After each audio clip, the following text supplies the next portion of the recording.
चिंतामणि रामचंद्र शुक्ल हिंदी साहित्य के इतिहास में एक अत्यंत महत्वपूर्ण निबंध संग्रह है, जिसके रचयिता आचार्य रामचंद्र शुक्ल हैं। इसे हिंदी आलोचना और निबंध साहित्य की आधारशिला माना जाता है। मुख्य बातें। प्रकाशन।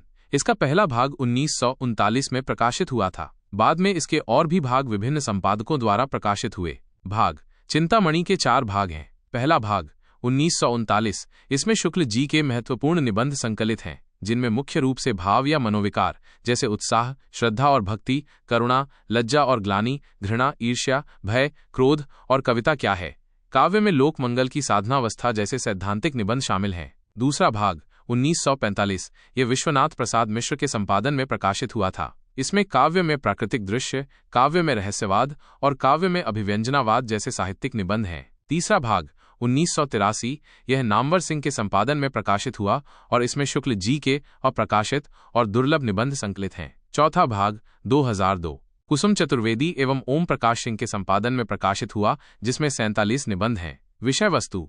चिंतामणि में शुक्ल जी ने मनोविज्ञान, साहित्य सिद्धांत, काव्यशास्त्र और समाज से जुड़े विभिन्न विषयों पर गंभीर और विचारोत्तेजक निबंध लिखे हैं। उनके निबंधों में भावनाओं का मनोवैज्ञानिक विश्लेषण, काव्य के उद्देश्य और स्वरूप पर गहन चिंतन और साहित्यिक मूल्यों की स्थापना पर जोर दिया गया है। महत्व। हिंदी आलोचना का प्रस्थान बिंदु। चिंतामणि हिंदी आलोचना को एक नई दिशा और आधार प्रदान करता है। शुक्ल जी ने साहित्य के मूल्यांकन के लिए सुदृढ़ मानदंड स्थापित किए। मनोवैज्ञानिक अंतर्दृष्टि। शुक्ल जी ने मानवीय भावनाओं और मनोविकारों का सूक्ष्म और मनोवैज्ञानिक विश्लेषण प्रस्तुत किया है, जो हिंदी साहित्य में अद्वितीय है। सैद्धांतिक चिंतन, कविता क्या है और काव्य में लोक मंगल की साधनावस्था जैसे निबंध काव्य के स्वरूप, उद्देश्य और सामाजिक भूमिका पर गंभीर विचार प्रस्तुत करते हैं। भाषा और शैली। शुक्ल जी की भाषा गंभीर, परिष्कृत और विचारपूर्ण है। उनकी शैली विश्लेषणात्मक और तार्किक है। चिंतामणि न केवल आचार्य रामचंद्र शुक्ल की श्रेष्ठतम रचना है, बल्कि ये हिंदी साहित्य के उन ग्रंथों में से है जिनका अध्ययन आज भी प्रासंगिक और आवश्यक है।